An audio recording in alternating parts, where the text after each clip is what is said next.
Voilà, bienvenue à chacune et chacun pour ce week-end avec un thème un peu particulier, épreuve, échec.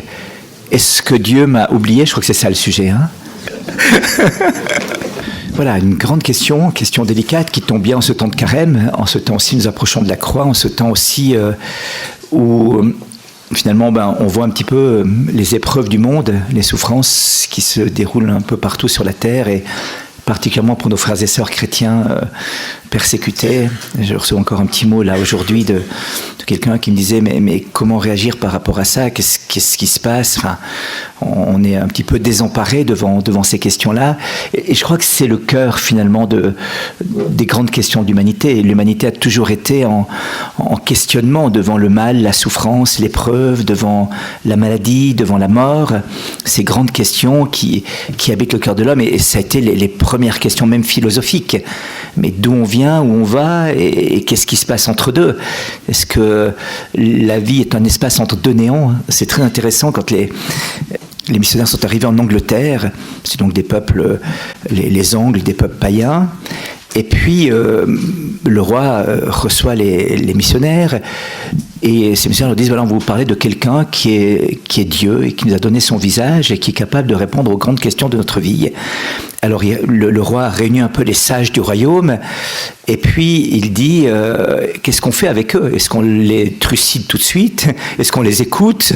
Est-ce qu'on leur laisse une place dans le royaume ou pas? Est-ce qu'ils vont mettre la pagaille, comme dirait le pape François? Enfin, qu'est-ce qui va se passer? Et un des sages du royaume dit, roi, imagine-toi, c'est en hiver, il fait très très froid, la nuit est à l'extérieur, et il y a un oiseau qui rentre dans la salle principale, la salle du banquet du palais, qui est chauffée. Alors il arrive là, il vole, et puis il ressort, après en traversant la salle. Et il y a cet espace dans lequel on l'a vu, chauffé, agréable, éclairé. Et puis avant, il n'y a rien, et après, il n'y a rien. Et on est tous inquiets, on se dit, mais d'où vient-il et où va-t-il? Eh bien, si ces gens ont une réponse à cette question, ça vaut la peine de les écouter. Nous sommes comme des oiseaux dans cette salle, dans ce monde. On est éclairé, on a la lumière, il fait chaud. C'est notre passage sur la terre. Mais avant, qu'est-ce qu'il y avait? Après, qu'est-ce qu'il y aura? Voilà la grande question qui nous habite tous. Écoutons-les, peut-être qu'ils ont une réponse à cette question-là. Et c'est comme ça que l'Angleterre s'est convertie, en quelque sorte, parce qu'on a voulu écouter des gens qui apportaient une réponse à ces grandes questions que se pose l'humanité. Et cette question peut provoquer soit un rapprochement de Dieu, soit un éloignement de Dieu. Parfois, parce que la question s'adresse directement à Dieu, mais qu'est-ce que tu fais? Mais où es-tu, Seigneur? Parfois aussi parce qu'elle s'adresse à son personnel. Je me souviens d'un bonhomme qui allait dans un hôpital, qui allait tous les jours devant la chapelle, et puis il se mettait dans la chapelle, puis il faisait puis il repartait comme ça. Et puis, alors, tous les jours, c'était une chapelle d'un home de personnes âgées, comme ça, et, enfin, médicalisé. Et puis, voilà, il se cassait. Et puis un jour, quelqu'un lui dit, mais pourquoi tu vas tous les jours là, puis tu repars, rentre-y. Jamais. Mais pourquoi? Après ce qu'il m'a fait. Qui? Le curé. Ah, le curé, qu'est-ce qu'il t'a fait, le curé? Quand on était jeune, on n'avait pas beaucoup d'argent à la maison, puis il y avait l'oncle qui était célibataire, qui avait eu un peu de sous. Et puis, l'oncle est décédé, ou le grand-oncle, je ne sais plus, enfin. Et puis, papa, il avait dit, ça mettra un peu de beurre dans les épinards. Sauf que le curé avait passé avant, puis il a piqué tout l'héritage. Il devait faire un héritage pour lui. On n'a rien touché. Alors, tu te rends compte, hein, nous, on était une famille avec plusieurs enfants, puis voilà. Alors, ce qu'ils n'ont fait, jamais plus. Puis la personne dit, mais écoute, il faudrait peut-être juste distinguer un petit peu Jésus puis son personnel. Comme disait Jacques Maritain, il y a l'Église qui est sainte, sa personne qui est le Christ qui est sainte, puis son personnel qui laisse à désirer. Donc il faut juste peut-être faire la distinction entre l'un et l'autre. Et cet homme petit à petit a commencé à rentrer dans la chapelle, et puis voilà, c'était un pilier d'église à la fin, puisqu'il a pu voir la différence qu'il y avait entre la personne et du Christ et l'Église, son corps, et puis le personnel qui justement parfois n'encourage pas toujours à découvrir le vrai visage de Jésus. Et donc, ouais, donc il y a toutes ces questions qui rentrent en ligne de compte. Et puis, il y a aussi le malin. Quand on regarde, on vient de rentrer dans le carême, et il y a ces tentations que le Christ doit vivre au désert. Et il faut se laisser juste se remettre un petit peu dans la scène. Vous avez Jésus qui arrive au bord du Jourdain. Vous avez Jean-Baptiste qui est là. Jean-Baptiste l'accueille. Et Jésus demande à être baptisé. Alors c'est extraordinaire, il descend dans l'eau, il se fait baptiser par Jean, à ce moment-là le ciel se déchire, on entend cette parole bouleversante, celui-ci est mon fils bien-aimé, en qui j'ai mis tout mon amour. Ce qui est même pas mal, le ciel se déchire pour entendre cette parole, lui c'est mon fils bien-aimé, en qui j'ai mis tout mon amour. Puis Jésus fut poussé par l'Esprit Saint. C'est génial, c'est l'amour du Père et du Fils, c'est fantastique, pour aller au désert, 40 jours à castagner avec le malin. On aurait dit quand même un billet d'avion pour les Baléares, pour les Seychelles, 40 jours de plage, de cocotiers, de vacances. Enfin, le Père l'aime, il lui dit « Mais je t'aime infiniment, tu es mon fils bien-aimé. Tiens, l'Esprit Saint, il donne des ailes. » Et pour aller dans le désert, sans eau, sans rien manger, à se battre avec le voisin d'en dessous. On se dit « Mais c'est quoi pour une histoire? C'est quoi pour un père qui offre des vacances comme ça à son fils ?» qui dit « Je t'aime beaucoup, alors t'es vraiment, mais tout mon amour, il est en toi. » Et puis, voilà la conséquence. Et voyez-vous, le cœur de la tentation, il est là finalement. Le cœur de la tentation du Christ au désert. On a ces 3 tentations, on parle un petit peu de l'orgueil de la vie, de l'avoir, du pouvoir que le malin. C'est vrai, mais plus profondément, plus intimement, la grande question que le malin va lui poser, alors tu crois que ton père, il assume ? Tu penses que ton père, il te veut du bien? Ah, regarde comme il te traite, t'as vu comme il fait? Enfin, c'est quoi pour un père? T'en es où avec lui? Et voyez-vous, Jésus rejoint en quelque sorte nos premiers parents dans ce grand combat qu'ils ont vécu. Parce que, quelle était la première tentation dans le récit de la Genèse, tout au départ? Eh bien, le malin dit, alors Dieu a dit qu'il ne fallait pas manger des fruits de l'arbre, des fruits des arbres du jardin. C'est terrible parce que c'est une question d'abord qui est perverse et dans le texte hébreu c'est intéressant parce que jusque-là, quand on parle de Dieu, on parle de Yahvé Elohim avec un majuscule, donc c'est quelqu'un, un Dieu personnel qui parle à quelqu'un et qui s'adresse à quelqu'un. Et puis tout d'un coup, quand ce nom revient dans la bouche du malin, on a Elohim avec un E minuscule, c'est-à-dire le concept Dieu a dit. Vous voyez la différence entre une personne Dieu qui s'adresse à nos premiers parents et tout d'un coup le concept Dieu dit quelque chose qui est juste le contraire de ce qu'il a dit, puisque Dieu a dit vous mangerez de tous les fruits de l'arbre, de tous les fruits du jardin, tous les arbres, vous pouvez tout manger, pas de problème, sauf l'arbre de la connaissance du bien et du mal, parce qu'autrement vous mourrez si vous vous en servez vous-même quelque part. Voyez-vous? Parce qu'à la fin du livre de la Genèse, c'est intéressant, on a un bonhomme qui s'appelle Joseph, vous savez, qui a été vendu par ses frères, qui retrouve son père Jacob, qui retrouve sa famille en Égypte et tout. Et on nous dit que Joseph était un homme sage qui connaissait le bien et le mal. Tiens, lui mangeait du fruit de la connaissance du bien et du mal, il n'en est pas mort. Il a même été un vivant et était à l'origine d'un peuple qui était un peuple de vivants. C'est incroyable. Donc la question n'était pas même de manger de cet arbre de la connaissance du bien et du mal, c'était de le manger avec Dieu ou sans Dieu, voyez-vous? D'être en présence de Dieu ou en l'absence de Dieu.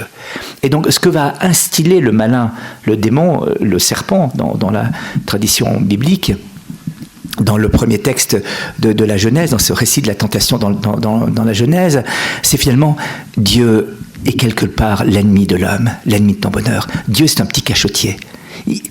Tu as confiance en lui, vous papotez à la brise légère du soir. Méfie-toi, il a un agenda caché.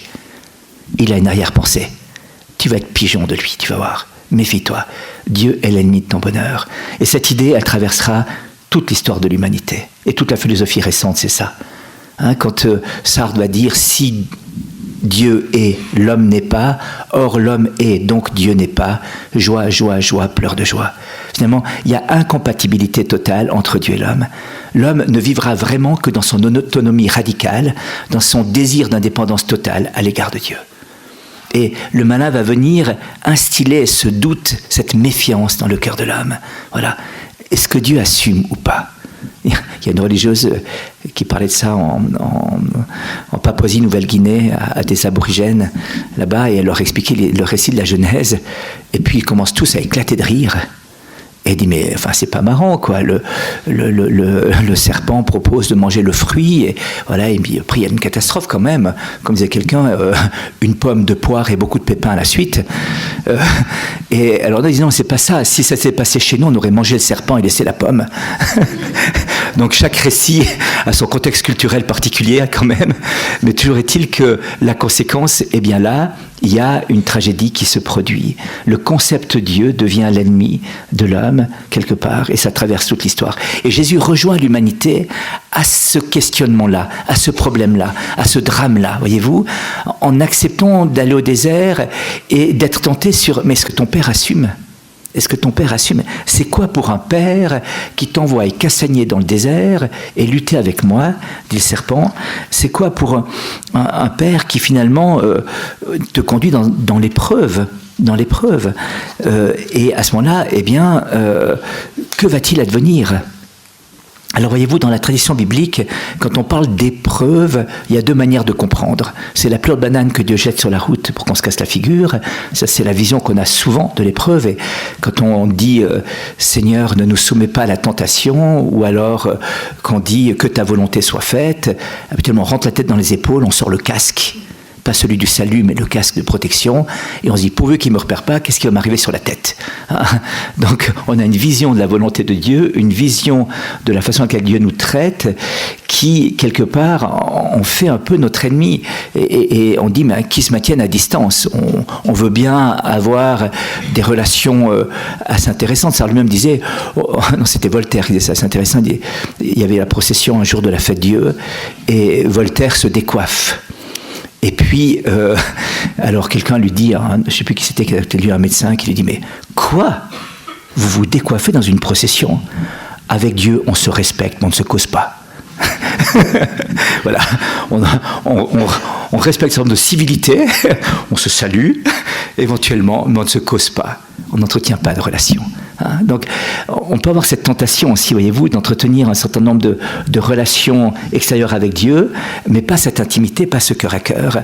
Alors, voyez-vous, Jésus va rejoindre l'humanité dans ce doute, ce questionnement profond, mais est-ce que le Père compte vraiment? Est-ce que le Père assume? Est-ce que, quand l'épreuve arrive, et c'est le deuxième sens de l'épreuve, c'est pas tellement de jeter une pure banane sur notre route, le deuxième sens qui apparaît profondément dans la Bible, c'est-à-dire que Dieu donne l'occasion de manifester notre foi. Dieu donne l'occasion de manifester notre attachement à Dieu. Éprouver, c'est-à-dire nous donner l'occasion de faire la preuve que l'on croit en lui, que l'on aime Dieu et que l'on croit en son amour. Vous voyez, des deux sens de l'épreuve, faire jaillir, prouver, faire jaillir de nous la preuve que véritablement, eh bien, Dieu est celui sur qui nous comptons. Alors, ensuite, on comprend, si on resitue les tentations du Christ dans le désert, sous cet angle-là, le malin arrive à la fin et lui dit « J'ai vu, tu as un creux. Le Père assume pas, tu dois rentrer à la maison, tu auras faim. Moi, je te propose, change ces pierres en pain. Et puis, comme ça, tu casses la croûte. Après, tu mangeras un bon repas, Marie te préparera un bon repas. Mais casse-toi la croûte, juste pour la route, un non-cas. Tu prends ta barre céréale avec le pain, les pierres que tu as changées en pain. Et puis, voilà, tu arriveras jusqu'au bout. Deuxième tentation, finalement, tu es quand même venu pour les royaumes, toi. Je te sers sur un plateau, les royaumes. Tu te prosternes devant moi, ils sont tous à toi. C'est gratis, il n'y a pas de problème. Juste ce petit truc, c'est pas grave, ça te coûte pas cher. Juste te mettre devant moi, voilà. Parce que tu veux les royaumes quand même. Tous les royaumes de la terre, tu les veux, c'est ça, tu es venu pour les conquérir. Je te les offre, c'est bon, en rab. L'espace, ça t'intéresse? Les voyages intersidéraux, ça t'intéresse? Le Père à la terre, de la terre au Père, enfin ces petits voyages... je te propose, tu sautes du haut du temple, il a dit il enverra un ange, de peur que ton pied ne heurte une pierre. Et donc, voyez-vous, il vient chercher Jésus dans sa mission la plus profonde, et Jésus, comment va-t-il répondre? Et finalement, c'est pas faux ce que dit le malin. Jésus va changer les pierres en pain, et même en pain de vie. La pierre angulaire qu'ont rejeté les bâtisseurs, et la pierre qu'ont rejeté les bâtisseurs est devenue pierre d'angle. Et c'est le Christ en personne, et cette pierre devient le pain de vie que Jésus va donner à manger. Voici ma chair, voici mon sang. Je suis venu vous donner le vrai pain. Donc, il y avait une intuition très juste là derrière. Il y a juste la manière qui changeait radicalement. Voyez-vous, c'était pas ces pierres du désert qu'il fallait changer en pain, c'était Jésus lui-même, la pierre d'angle qui avait été rejetée et qui est devenue la pierre centrale de tout l'édifice d'un monde nouveau, de l'Église. Et puis cette pierre, finalement, c'est devenu le pain de vie également. Il lui dit, mais tous ces royaumes sont à toi. Ah ouais, je serai roi, tu as raison, je suis roi. Mais si du haut de la croix, voici le roi des Juifs, dans les différentes langues. C'est pas de la même manière que je vais conquérir les royaumes. C'est pas en me prosternant devant toi, mais c'est en étant élevé devant la face du monde et en acceptant la volonté de mon Père jusqu'au bout. Et puis, passer du ciel à... Oui, ça, je l'ai fait. Je suis descendu du ciel jusque sur la terre et je vais monter de la terre jusqu'au ciel. Ouais. Là, et les anges le servaient, les anges seront là pour acclamer cette ascension du Christ. Voyez-vous, donc, chaque fois, ça touche quelque chose de juste, mais chaque fois, la question centrale, c'est « prends le devant, ton Père n'assume pas ». Fais à ta manière, fais selon ce que je te suggère, fais d'une façon différente de ce que Dieu voudrait que ça se passe. Donc on est vraiment au cœur d'un grand combat et la question vraiment fondamentale c'est, mais est-ce que le Père assume ? Tu es mon fils, aujourd'hui je t'ai engendré, on entendra ça aussi dans ce temps du baptême, et ton Père t'appelle fils, mais que fait ton Père pour toi qui est son fils ? Est-ce que vraiment il est là ? Dans un texte qu'on lisait récemment aussi, dans le cadre de la liturgie, il y avait cette scène un peu particulière, vous savez, où Jésus dit quel est d'entre vous le père à qui un enfant demandera du pain et le père lui donnerait en échange une pierre ? Quel est d'entre vous le père dont l'enfant demanderait du poisson et dont le père donnerait un serpent ? Et quel est d'entre vous le père dont l'enfant demanderait un œuf et qui donnerait un scorpion en échange ? On se dit, mais attends, c'est pas possible. On dit, mais tu as des drôles d'images, Jésus. Tu veux dire, en lieu et place du poisson, une pierre, en lieu et place du pain, une pierre, en lieu et place du poisson, un serpent, en lieu et place de l'œuf, un scorpion. Qu'est-ce que tu veux nous dire par là ? Et finalement, c'est saint Augustin qui dit, mais voyez-vous, on va demander à Dieu le pain de la charité. Et il ne va pas donner la pierre de la dureté du cœur. On va demander à Dieu le poisson de la foi, et il ne va pas nous donner le serpent du mensonge. On va demander à Dieu l'œuf de l'espérance, parce qu'on ne sait pas s'il y a un petit... C'est pour ça, s'il y a un petit poussin dedans ou pas. Donc la vie est cachée en quelque sorte. Il va nous donner le scorpion du désespoir. Le scorpion, c'est ce qui pique par derrière, vous savez, qui attaque par derrière. C'est tous les remords, les scrupules, les culpabilités du passé, et qui nous font désespérer. Ça pique, ça pique, ça pique, alors que l'espérance nous fait regarder par devant. L'œuf nous appelle à la vie qui va être donnée. Et le scorpion nous enferme sur un passé qui culpabilise et qui enferme. Donc finalement, le pain de la charité contre la pierre de la dureté du cœur, le poisson de la foi contre le serpent de l'espérance, le serpent du mensonge, l'œuf de l'espérance contre le scorpion du désespoir, on a la foi, l'espérance et la charité, les trois vertus théologales. Et donc, ce que nous dit Jésus à travers ça, c'est que je ne peux comprendre le mystère de Dieu, je ne peux rentrer dans le mystère de Dieu, je ne peux découvrir le mystère de Dieu que si j'ai la foi, l'espérance et la charité. Je ne peux toucher Dieu que par la foi, l'espérance et la charité. Autrement, je passe à côté. Si c'est uniquement sensiblement, franchement, les Seychelles, c'est quand même plus sympa que le désert avec rien à bouffer et rien à boire. Enfin, s'il y a au moins une petite grotte, mais il n'y a rien, il n'y a pas il est là, comme ça. Je ne sais pas, vous avez déjà monté sur le mont des Tentations à Jérusalem, c'était assez, dans le désert plutôt de Judée, pas trop loin de Jéricho. C'est vraiment impressionnant, c'est un beau désert, assez impressionnant. Et puis, il y a un monastère d'ailleurs orthodoxe qui est là, et pour arriver au sommet, il faut passer à travers le monastère. Il y a un vieux moine, il faut affronter le vieux moine, c'est déjà une chose assez importante. Parce qu'il a un caractère, je peux vous dire. Il est là depuis plusieurs années, ça n'améliore pas son... Et alors, on était monté un jour au sommet, et puis après, c'est des rochers. En face, vous avez les mitrailleuses et les canons de l'armée israélienne. Donc, vous avez à la même hauteur, sur la colline d'à côté, tout l'armement sophistiqué des Israéliens, et puis qui surveillent un peu la plaine de Jéricho et tout ça. Et puis, vous êtes là-haut, et quand on a voulu redescendre, la porte était fermée à clé. Le moine avait fermé la clé et il était parti. Alors ça donne un peu d'ambiance parce que vous avez les précipices tout autour, les canons en face, et les Israéliens, parce qu'on les voit très bien, ils sont vraiment à 200 mètres en face, qui n'ont pas l'air très contents de vous voir sur cette colline devant leur armement. Et alors vous dites, par contre, on va descendre, vous essayez d'avancer un petit peu, vous dites non, là ça passe pas, ou alors une glissade, mais vous trouvez 150 mètres plus bas sur les fesses. On doit essayer de grimper le mur, mais ils sont pas bêtes les monastères, ils n'ont pas fait des murs qu'on peut grimper, vous voyez, pas pour pas sortir, mais pour pas qu'on rentre dedans. Voilà, donc c'était impossible de grimper le mur, enfin pour nous en tout cas. Alors on va passer 2 jours ici, parce que le moine veut bien revenir. Et puis en fait, par miracle, il y a un autre moine qui est arrivé, on a tapé comme des fous, on criait, et là il nous a rouvert la porte, et on s'est dit, 40 jours là-haut, ça donne de l'ambiance quand même. Voilà, sur le mont de la tentation. Donc voilà, je ne peux voir, ma sensibilité est plutôt, comment dirais-je, elle est plutôt répulsée par ce lieu. Rien sensiblement n'est vraiment agréable. Rien sensiblement dit c'est génial, c'est le pied géant. Le seul point avec les plages des Maldives, c'est le sable. Mais à part ça, il n'y a rien. Voyez, et donc l'ambiance est quand même carrément différente. Et je ne peux toucher le mystère de la présence du Père que dans la foi, que dans la charité et que dans l'espérance. Donc, ce que nous dit Jésus, c'est que cette relation au Père, un Père donnerait-il des choses comme ça à son enfant? Et il rajoute, or même vous qui êtes mauvais, pas trop sympa, quoi, enfin, orgueilleux, égoïste, donnez de bonnes choses à vos enfants, combien plus le Père du ciel donnera-t-il l'Esprit Saint à ceux qui lui demandent. Alors on dit, attends, on te demande un œuf, on te demande du pain, on te demande du poisson, on a un creux et tu nous dis l'Esprit Saint. Faudrait savoir, tu réponds pas tellement à notre demande, c'est pas exactement ce qu'on avait demandé. Ouais, mais c'est autrement, tu vois, c'est ce qui est bien pour toi. Et je te donne l'Esprit Saint qui te donne un cœur d'enfant pour avoir confiance dans le Père.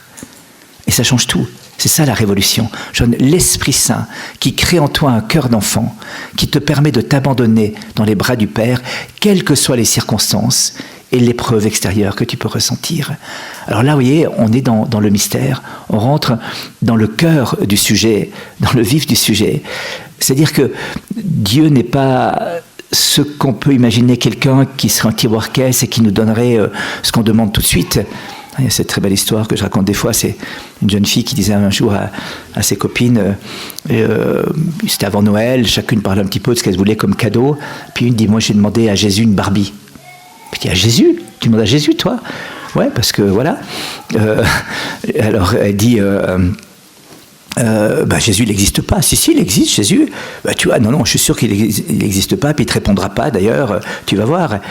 Et puis, la fête de Noël se passe, elle va sous le sapin, et il n'y avait pas de Barbie. Et alors, au retour des vacances, ses copines, alors, ta Barbie? Il y avait, non, pas de Barbie. Et alors, t'as vu, Jésus, t'as pas répondu. Ah oui, il m'a répondu. Il m'a dit, non, t'auras pas de Barbie. Alors, il y a l'autre fille plus maligne, qui, sa maman lui dit, qu'est-ce que tu aimerais pour Noël?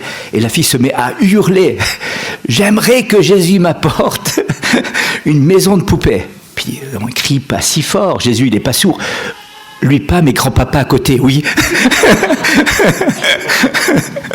Voilà, donc il y a les tactiques qui varient suivant les... Voilà. Mais vous voyez, comment je rentre dans la confiance en ce Dieu qui m'aime, comment je rentre dans la confiance en ce Dieu qui est là avec moi et qui est vraiment un Père et qui se manifeste comme un Père, y compris dans les circonstances les plus déconcertantes, les plus improbables, les plus douloureuses aussi de l'existence. Comment je découvre la tendresse du Père. Et finalement, il y a tout le scandale du mal n'est pas à négliger, c'est un véritable scandale, notamment la souffrance des innocents. C'était Dostoïevski, vous savez, dans Les Frères Karamazov, où Ivan dit mais les enfants, comment justifier leur souffrance? C'est un problème que je n'arrive pas à résoudre. Je le répète pour la 100e fois.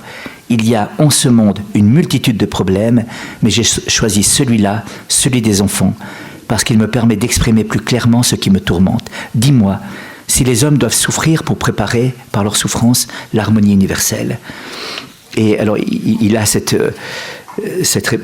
réaction à un moment donné, je renonce définitivement à l'harmonie supérieure, Elle ne vaut pas, à mon avis, une seule des larmes de l'enfant martyrisé qui se frappait la poitrine de ses poings dans un lieu nauséabond et priait le bon Dieu à travers ses pleurs inexpiables. Aucune harmonie future ne rachètera ces larmes-là. Or, il faut qu'elles soient rachetées, sans quoi il n'y aura pas d'harmonie. Mais par quoi serait-elle rachetée? Par quoi pourrait-elle être effacée? Par le châtiment peut-être qui s'abattra sur le coupable? Que m'importe ce châtiment? Je n'en veux pas. Je n'appelle pas les tourments de l'enfer pour les bourreaux. L'enfer n'y changera rien et n'empêchera pas l'enfant d'avoir été martyrisé. Où donc serait l'harmonie si l'enfer existait? Je désire pardonner, me réconcilier. Je souhaite qu'il n'y ait plus de souffrance dans l'univers.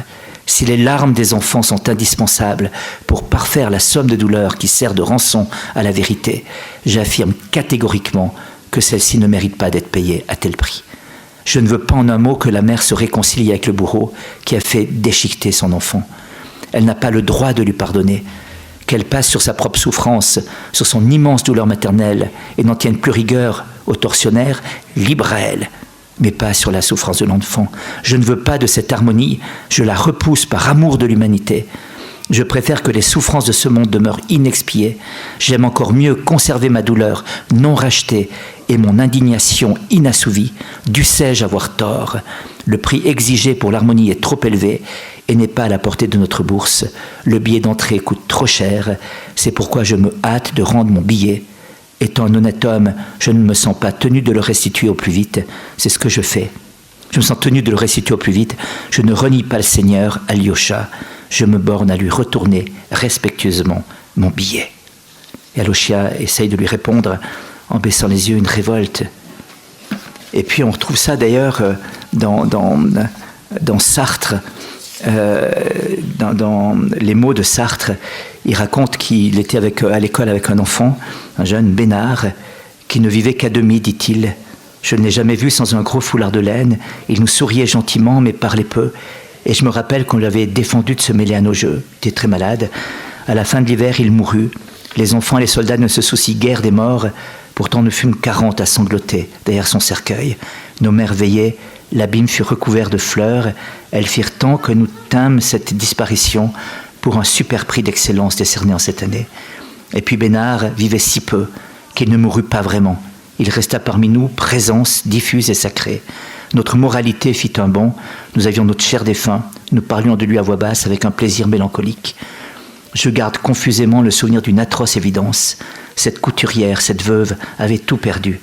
Ai-je vraiment étouffé d'horreur à cette pensée? Ai-je entrevu le mal, l'absence de Dieu, un monde inhabitable? Je le crois. Pourquoi, sinon, dans mon enfance, reniée, oubliée, perdue, l'image de Bénard aurait-elle gardé sa netteté si douloureuse? On voit toute la littérature est traversée par ce cri. Chez Camus aussi, dans La Peste, il y a le curé, qui n'est pas très éclairé d'ailleurs, et le fils du juge Othon vient de mourir. Le médecin Rieux quitte là, et le cher Pierre Paneloux qui dit Dieu nous punit à travers la peste. Voyez-vous, il faut accepter la punition de Dieu. Et là, Rieux ne supporte pas cette chose-là, c'est insupportable. Alors il sort en disant mais celui-là au moins était innocent, vous le savez bien. Qu'est-ce qu'il a fait? Si les autres étaient coupables et qui sont punis par la peste, on veut bien, mais lui, il était innocent. Et alors le père Paneloux est complètement ébranlé aussi par cette attitude-là.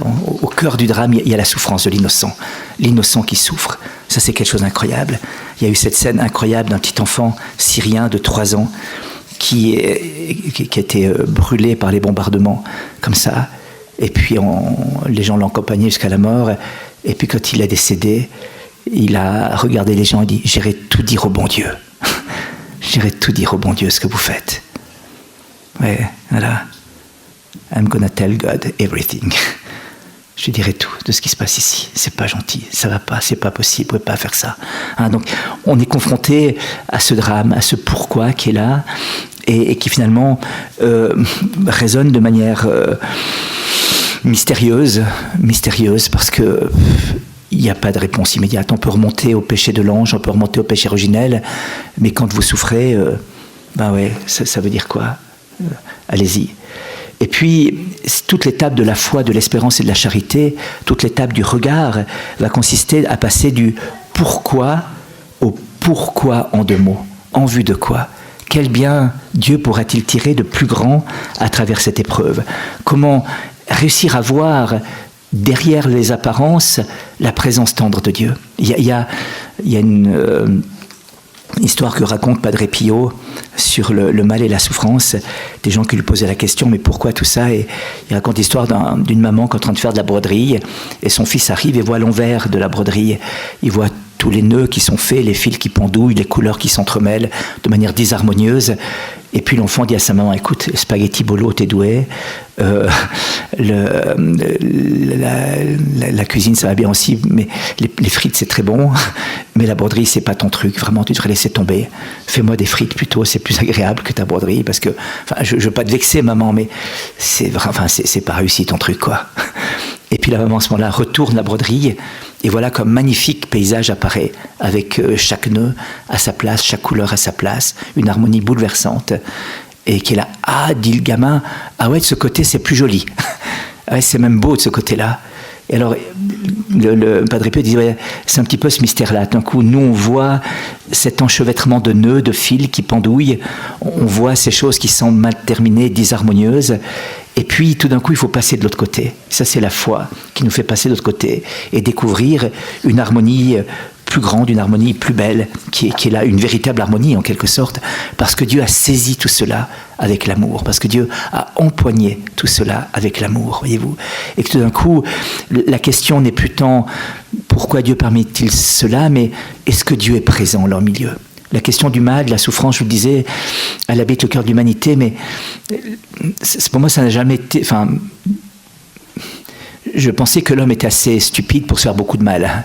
Je lisais récemment, je crois qu'il y a eu, durant le XXe siècle, le siècle de l'humanisme, le siècle du triomphe, enfin, sur l'obscurantisme de la foi, le texte, enfin, du progrès.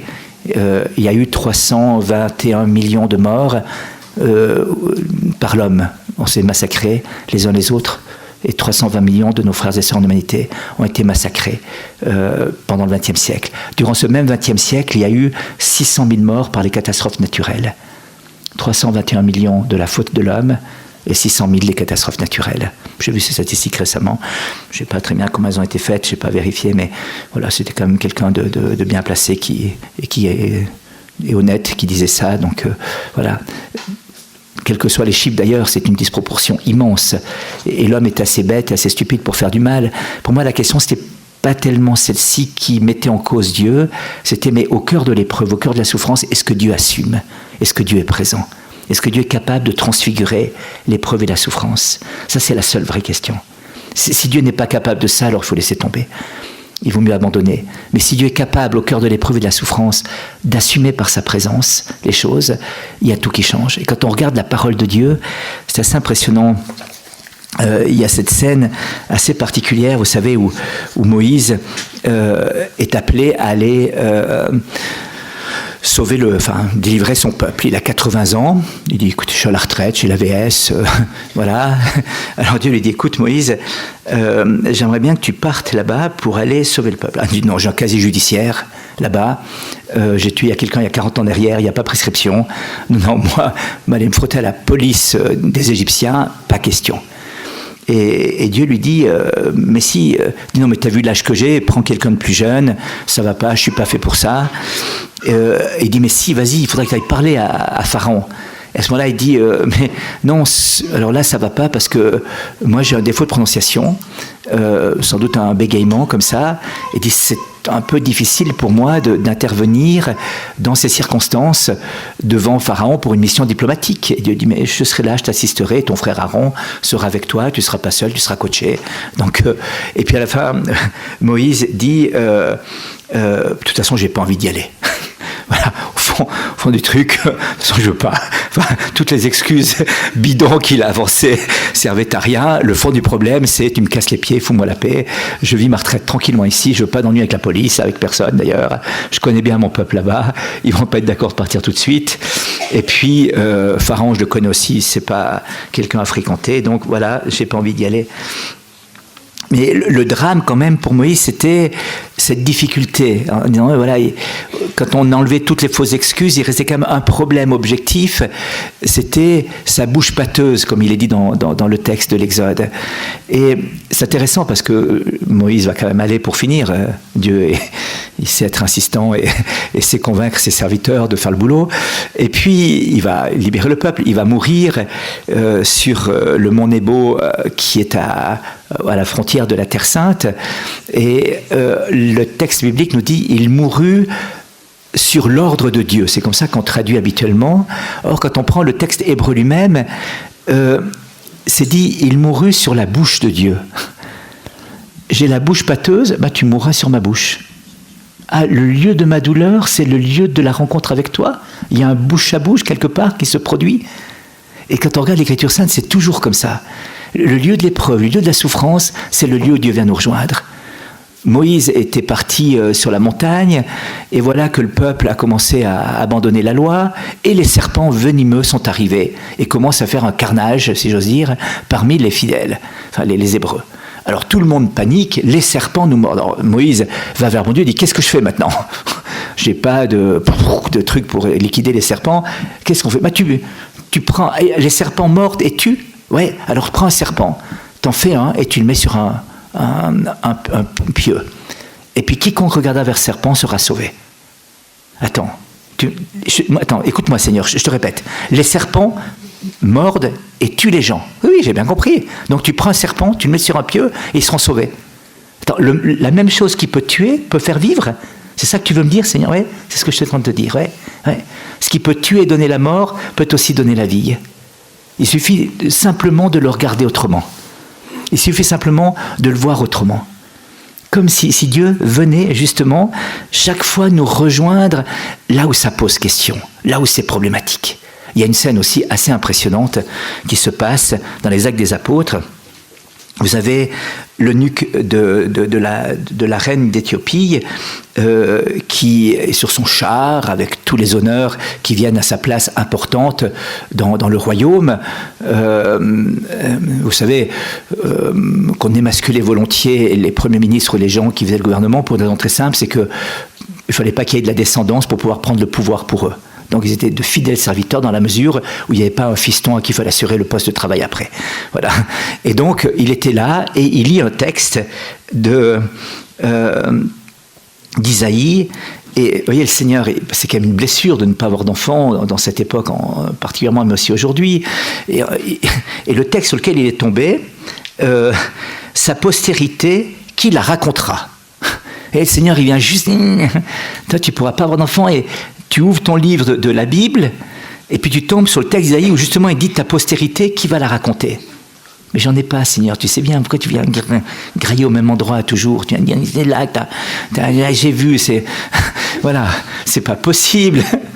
Et alors, à ce moment-là, arrive Philippe, qui rejoint, poussé par l'Esprit Saint, qui rejoint le char, et il dit, mais tu comprends ce que tu n'en as rien du tout. Et en plus, ça doit me faire mal, parce que c'est justement là où j'ai un problème. C'est là mon problème, tu vois, j'aurais pas de postérité. Et Dieu me dit, ta postérité, il y a quelqu'un qui va en parler? Attends, c'est quoi? C'est cynique? Ça veut dire quoi? Tu te moques de moi? Tu me donnes un passage? Et tout d'un coup, Dieu vient le rejoindre en disant, mais peut-être qu'il y a une autre manière de le lire, tu vois. Et finalement, oui, tu peux avoir une postérité autrement, spirituelle. Si tu deviens fils du Père, tu deviens toi aussi Père de tous les autres. Et donc, mais comment il faut faire? C'est le baptême. Ah il y a de la flotte là, je peux... Ouais, vas-y, on va tout de suite. Et on plonge dans l'eau. Et l'eunuque éthiopien est baptisé immédiatement. Vous voyez, Dieu vient lui parler de sa souffrance.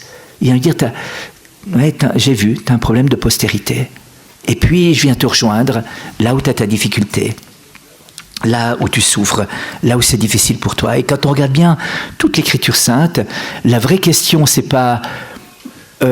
être malade, être en bonne santé, être vivant, être mort, ces catégories, elles existent, mais elles existent secondairement dans l'Écriture sainte. La vraie question, c'est avec Dieu ou sans Dieu. Si tu es malade avec Dieu, tu es en bonne santé quelque part. Si tu es en bonne santé sans Dieu, tu es un grand malade. Si tu es mort avec Dieu, tu es vivant. Et on le voit d'ailleurs, Jésus parle aux morts. Lazare, sort. Je dis, ça fait 4 jours qu'il est dedans, tu sens pas l'odeur? T'as le nez bouché? T'as pas vu, ça pue. Je t'expliquais. Donc, mort, il n'entend plus. Et voilà que Lazare se ramène. Je te le dis, jeune fille, Talita koum, lève-toi. Elle est morte. Et fini. La maman, elle pleure, c'est fini. Et la fille se leva. La fille de Jaïr. La même chose. Il monte, elle est morte, c'est fini. Non, je vais la voir. On t'a dit, celui-ci, vraiment... donnez-lui à manger. Premier souci d'ailleurs de Jésus, vous voyez, il réveille la fille de Lazare, il la ranime, il la redonne la vie. Et le premier souci de Jésus, c'est pas dire allez au temple offrir quelque chose, c'est maintenant elle a un creux, donnez-lui quelque chose à manger. Enfin, il y a le souci concret que Jésus a. Et alors on dit des fois, mais vous voyez, le pape il dit bon pranzo après l'angélus du dimanche. Pourquoi il dit bon pranzo, bon repas? Parce que Jésus a dit ça, donnez-lui à manger, et que ce soit un bon repas, bon pranzo, hein, pour la fille de Jaïr. Vous voyez, donc c'est très concret, c'est très réaliste, c'est très, très incarné ces choses-là. Et puis, quand Hérode vient vers lui et qui lui dit tiens, fais-moi un petit miracle ici, juste pour le fun, comme ça. Il ne dresse pas la parole, il est mort à l'intérieur, il ne parle pas avec les morts, il ne parle pas avec ces morts-là, voyez-vous, il n'y a pas un mot qui va sortir là, il n'y a rien. À la plupart des gens qui le bafouent et qui le violentent pendant sa passion, il n'adresse pas la parole, il y a quelque chose de mort en eux, voyez-vous, il n'a rien à dire et lui resta muet, comme une brebis devant le tondeur, comme un agneau quand l'on conduisait à l'abattoir, il n'ouvrait pas la bouche. Une fois, il va dire au serviteur du grand prêtre qui le frappe et qui le gifle, si j'ai mal parlé, dis-moi ce que j'ai dit de mal, si j'ai bien dit, alors pourquoi me frappes-tu ? Et c'est pas du tout Jésus qui est en train de vouloir faire la leçon. Il voit chez cet homme une ouverture du cœur. Il voit chez cet homme une disponibilité à se laisser enseigner. Il voit chez cet homme une droiture et une bonne foi. Et donc Jésus profite de cette faille pour l'éclairer et lui donner la lumière qu'il lui faut pour comprendre ce qui est en train de se passer. Non pas pour le culpabiliser quant au geste qu'il a posé. Ça, c'est pas l'ordre de Jésus. On parlera un petit peu de la culpabilité. C'est pas ça qui intéresse Jésus. Ce qui intéresse Jésus, c'est de lui dire... Je vais mettre en lumière ce qui pourrait te délivrer de l'obscurité dans laquelle tu te trouves. J'ai vu qu'il y avait une faille en toi, une fêlure, et c'est par cette fêlure que je vais rentrer pour donner une parole de liberté et de libération. Voyez ? Alors il y a un autre personnage qui est absolument incontournable quand on parle de ça, c'est le cher Job. Le cher Job, ça, il est fantastique, Job. C'est assez impressionnant. Alors on nous dit parfois que Job, c'est un conte antique pour... J'ai parlé avec des exégètes, et notamment des juifs, qui ne croyaient pas du tout à ça. Alors bien sûr, il y a une mise en scène littéraire, il y a une composition du texte, mais pour moi, le choc que j'ai eu, je dis, mais Dieu ne peut pas jouer avec la souffrance. C'est facile, voyez-vous, dans un conte de dire, Dieu a donné, Dieu a repris, béni soit Dieu. C'est pas ça remarquer. Hein, on le voit des fois quand on est en montagne, vous regardez un film de montagne, puis vous dites ouais, fantastique, là, ski, génial, ou là, il grimpe, ouais, fantastique, le petit couloir, le piolet, machin et tout. Vous êtes dans la situation, ça fait un peu différent, puis en plus, il y a le froid, vous voyez. C'est-à-dire que d'un coup, vous avez les joies, le gars, il enlève les gants sur le film, il n'y a pas de problème. Vous êtes dans votre fauteuil à 20 degrés, vous dites ouais, super, ça grimpe, ça passe pas mal. Alors même, passage délicat, il enlève les gants, tu grimpes sans gants, ouais, c'est bon, il y a ça comme graton. Et quand vous êtes au même endroit, moins 20, avec le blizzard qui vous siffle dans les oreilles,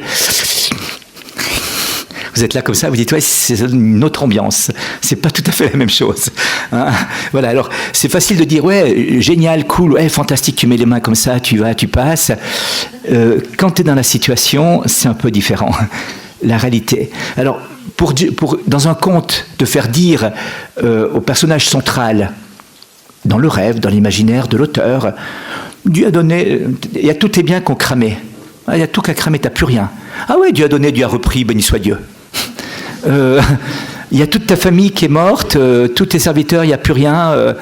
Ah bah Dieu a donné, Dieu a repris, béni soit Dieu. Ah oui, d'accord. Dans un conte, ça va. Dans la chair, dans la réalité, il y a ce très beau livre, on n'en parle plus beaucoup aujourd'hui, mais de Martin Gray, vous savez, qui avait perdu à la fois sa famille dans la Shoah et tout ça, et puis ensuite perdu dans un incendie tous ses biens, toute sa famille, au nom de tous les miens, je crois que c'est ça le titre du livre. Hein. Oui, c'est un travail. C'est un travail. C'est pas... Voilà, donc que Dieu fasse un conte sur la souffrance, c'est pas dans le genre du bon Dieu. C'est pas dans le genre du bon Dieu. même si Job peut être la figure de Jésus. Alors ensuite, qu'il y a une inscription dans une certaine forme littéraire, tout à fait d'accord. Et alors, ce qui est intéressant, c'est de voir ces fameux copains de Job. Vous savez, ils sont sympas, hein, qui nous parlent un petit peu de la façon dont ils voient la souffrance et l'épreuve. Job, lui, dit, bon, très bien, ça m'arrive dessus. C'est toujours le rapport avec Dieu, et notamment Dieu-providence. Est-ce que Dieu prend soin de moi? Alors Job dit un petit peu à la manière d'un philosophe grec, Aristote, il dit, oui, Dieu s'occupe en général de tout, mais pas des petits détails. Il n'a pas le temps, il ne peut pas voir les petits détails. Ça n'intéresse pas trop le bon Dieu. Enfin, vous voyez, oui, il y a peut-être des délégués, les anges, qui font une chose comme ça. Il y a un dessinateur humoristique, je ne me souviens plus le nom, qui a fait une bande dessinée comme ça. Alors, c'est la centrale céleste du gouvernement du monde. Puis d'un coup, ça sonne parce que c'est le réveil le matin. Alors, il y a tout le monde qui se met à prendre. Alors, il dit, attends, là, attention, ah, mais le réveil, fais-le sonner. Fais-le sonner. Parce qu'il va arriver en retard au travail. Et puis là, t'as oublié ça. Alors, il y a tout qui s'agite comme ça. Alors, c'est pas tout à fait l'image qu'on a des causes premières et de la cause seconde. Mais enfin, voilà. Est-ce que Dieu gère? Est-ce que Dieu assume toutes les choses ou bien pas? Hein, ou bien pas, voilà. À propos de réveil, il y a une petite histoire qui m'est racontée. C'était un couple, c'était un petit peu fâché. Et puis, le mari boude son épouse et lui laisse un petit bout de billet, dit demain matin, réveille-moi à 5h, je dois partir à l'étranger, j'ai mon avion à 7h30, il faut absolument que je me lève. Et puis il se réveille à 9h, complètement énervé, il voit à côté de son oreiller un petit bout de billet, il est 5h, réveille-toi.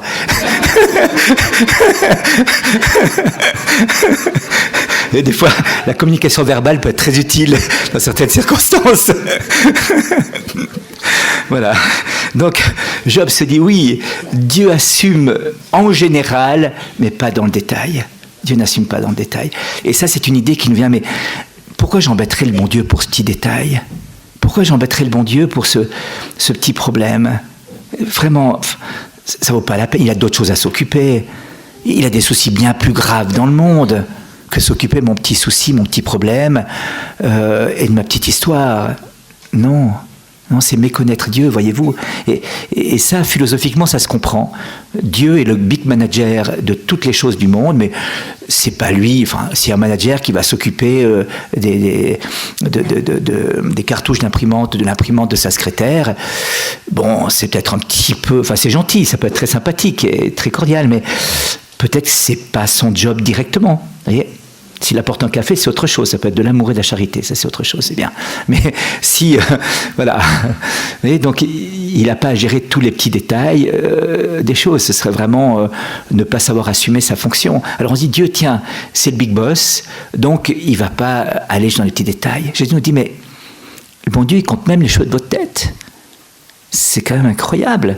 C'est-à-dire qu'il n'y a rien qui échappe à son amour, à sa tendresse. Tout est pris en compte.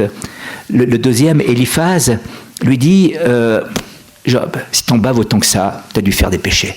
Pose-toi la question. Et c'est pas possible que tu aies autant d'ennuis qui t'arrivent sur la tête si tu n'as pas fait des conneries avant. Peut-être tu vois pas, mais cherche bien. Cherche bien. Nécessairement, tu payes pour des conneries que tu as faites. C'est la sanction du péché. C'est comme ça. Tu fais une connerie, tu payes. Là, tu payes, trouve la connerie. Voilà. Enfin, c'est en résumé. Bildad, lui, l'épreuve, eh bien, tu vois, c'est l'occasion de gagner une plus grande récompense dans le monde à venir. Alors là, vas-y, t'en baves ici, mais de l'autre côté, ça sera génial, tu vas voir. Et plus t'en baves ici, plus ça sera cool de l'autre côté. Alors là, vas-y, et baves en plus. Et vas-y, si t'en as pas assez, tu t'en donnes quelques-unes toi-même. Comme ça, au moins de l'autre côté, tu te rendras compte que, ouais, ah ben ça valait la peine, vraiment. Hein, voilà. Tsophar, lui, écoute, ne cherche pas à comprendre. Dieu, il fait ce qu'il veut. Dieu est le grand arbitraire. Il t'envoie des trucs à toi et pas au voisin. Tu sais pas pourquoi. N'essaye pas même de comprendre. Il n'y a rien à comprendre, mon vieux. T'acceptes complètement ce que Dieu envoie. Point. N'essaye pas de réfléchir, n'essaye pas. Rien. Ça t'arrive sur la tête. Ben, c'est comme ça. Tu peux pleurer comme Calimero si tu veux, enfin tu fais ce que tu veux, mais enfin, ramasse, voilà. Et puis dis simplement, ben voilà, ça arrive et il faut rien faire d'autre. Il faut surtout pas se poser la question. derrière ça, on a un petit peu Luther, vous voyez, qui apparaît. Hein, et surtout la double prédestination de Calvin, qui est encore plus sérieuse. Dieu nous a prédestinés dès avant la création du monde à être sauvés ou damnés. Hein, ça donne des frissons. Et quand, au XVIIe siècle, les pasteurs prêchaient ça à Genève, le gouvernement genevois a interdit aux pasteurs de prêcher sur la double prédestination parce que ça déprimait complètement la population. Et donc, les gens c'était une société dépressive. Ils ne pouvaient plus. Alors, je dis, on s'en fout du salut, c'est autre chose, mais à l'époque, c'était sérieux. Et donc, c'était quand même gênant de savoir si j'étais prédestiné au salut ou à la mort, quelles que soient mes œuvres, quelle que soit la droiture de ma vie. Voilà, c'est poum, poum, poum, tu seras sauvé, poum, poum, poum, tu seras damné. Pas de chance, face. Ouais, mais lui, pile, désolé. Ouais, mais non, voilà. Et puis, Elihu, lui, déjà, a un concept plus juste de la providence. Voilà, Dieu est là avec toi. Dieu est là avec toi. Regarde pas ça. Et puis alors, Job, Dieu intervient à ce moment-là, il dit, mais attends. Tes copains, ils ont parlé, mais laisse-moi parler, tu vois. Est-ce que tu saisis quelque chose? Alors, essaye de voir les choses différemment, à ma manière. Et là, Job dit à ceux qui lui faisaient des reproches, ayez pitié de moi, vous du moins, mes amis, car la main de Dieu m'a frappé. Pourquoi vous acharnez contre moi? Et la conclusion qu'il va en tirer après ça, c'est, après que Dieu lui parle, je voudrais qu'on écrive ce que je vais dire, que mes paroles soient gravées sur le bronze, avec le ciseau de fer et le poinçon, qu'elles soient sculptées dans le roc pour toujours. Je sais, moi, que mon libérateur est vivant, et qu'à la fin, il se dressera sur la poussière des morts. Avec mon corps, je me tiendrai debout, et de mes yeux de chair, je verrai Dieu. Moi-même, je le verrai, et quand mes yeux le regarderont, il ne se détournera pas. Voilà, ça c'est la profession de foi, ça c'est la stupeur, c'est parmi les plus belles paroles de l'Écriture sainte. Je sais, moi, que mon Goël, en hébreu, le Goël, c'est celui qui assume tout pour la libération. Celui qui prend la place, c'est le Christ, le Goël, finalement. Que mon libérateur, mon rédempteur est vivant, qu'à la fin, il se dressera sur la poussière des morts, avec mon corps de chair, je me tiendrai debout, et de mes yeux de chair, je verrai Dieu. Moi-même, je le verrai. Et quand mes yeux le regarderont, il ne se détournera pas. Voilà. Alors là, tout d'un coup, tout est changé. Et tout ce qui va arriver à Job après, tout ce qui va arriver de la transformation de sa vie, de la redécouverte des choses, s'inscrit dans cette logique-là. J'ai vu Dieu, et Dieu ne m'ordonne pas. Voyez-vous, au cœur de l'épreuve, il y a cette affirmation du Rédempteur vivant, debout, je le verrai de mes yeux de chair. Voilà. Et alors, après ça, il aura 3 filles de nouveau. La première s'appelle Gémina, la colombe, la pureté. Ça nous rappelle le cantique des cantiques. Tes yeux sont comme des colombes, derrière ton voile, ouvre-moi ma colombe, ma parfaite. La deuxième s'appelle Ketsia, qui veut dire parfum inimitable. C'est un parfum à part qui est réservé pour les saints. Et la troisième s'appelle Keren Apuk. Bon, vous me direz, il n'a pas beaucoup de... Enfin, il faut le porter, le prénom après. Hein. Enfin, voilà. Keren Apuk, flacon de nard, de ce parfum de nard, qui est le parfum nuptial, le parfum de la persévérance, le parfum de l'amour, de la prodigalité, de l'adoration par excellence. Donc, ce qui va résulter comme fécondité de l'épreuve traversée, c'est la nuptialité, c'est l'union avec Dieu. Tout nous parle de ça. Ces 3 filles qui vont naître après l'épreuve qu'il a vécue, eh bien, c'est véritablement toute la rencontre avec Dieu comme un époux qui prend soin de son épouse, comme un sauveur qui prend soin de son enfant, d'un père qui n'abandonne pas ceux qu'il aime. Voilà. Alors, vous voyez, toute l'épreuve nous ramène au cœur de la grande question qui se pose: est-ce que Dieu est là ou pas? Est-ce que Dieu assume ou pas? Est-ce que Dieu est un père qui prend soin de moi? Ou bien, est-ce qu'il vaut mieux m'en méfier? Est-ce que je peux lui faire confiance? Ou est-ce qu'il va me méfier?